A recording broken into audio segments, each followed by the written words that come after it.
No niin, hola amigos. Tervetuloa seuraamaan Yas Ventures päiväkirjoja.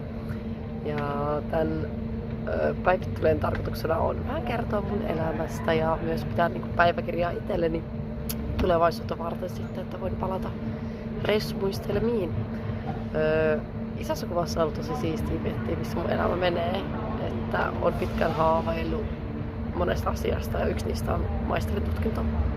Ja on sitä toteuttamassa tällä hetkellä. Toinen asia, mistä on haaveillut useamman vuoden, on se, että pääsisin asumaan ulkomaille. Ja se on toteutumassa just nurkan takana. Ja kolmas, mikä tulee tässä vähän niin kuin 2 kärpästä yhdellä iskulla, niin on toi Espanjan opiskelu. Mua ei vähän harmittaa silloin aikanaan, kun mä tein Barcelonassa työharjoittelun ja en silloin osannut espanjaa. Ja sit se jotenkin kaivelemaan, että olisi siistiä, jos on vielä 3. vuosi ja kolmas kieli. Ei yhtään darraivu täällä tai mitään.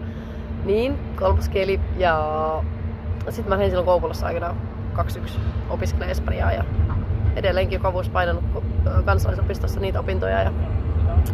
Ja nyt sitten siistiin mennä ihan sitten Espanjaan asumaan ja opettelee sitä kieltä sinne ja ehkä tuun sitten vähän taas paremmalla tasolla takas.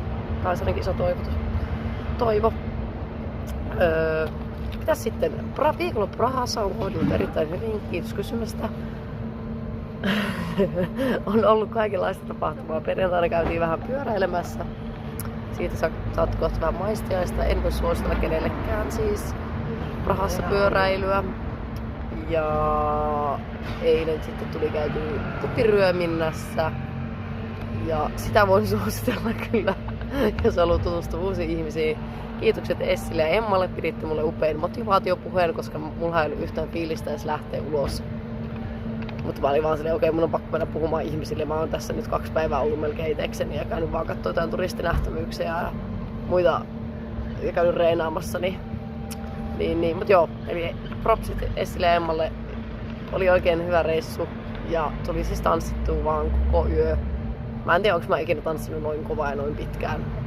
Kiitos näiden ihanien kuupalaisten ihmisten, kolumbialaisten taas.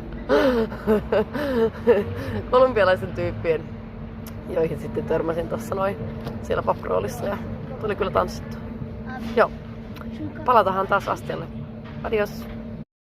2 euron maksulla sai leikkiä sitten hengellään tuolla autojen seassa. Terkkuja erityisesti äitille!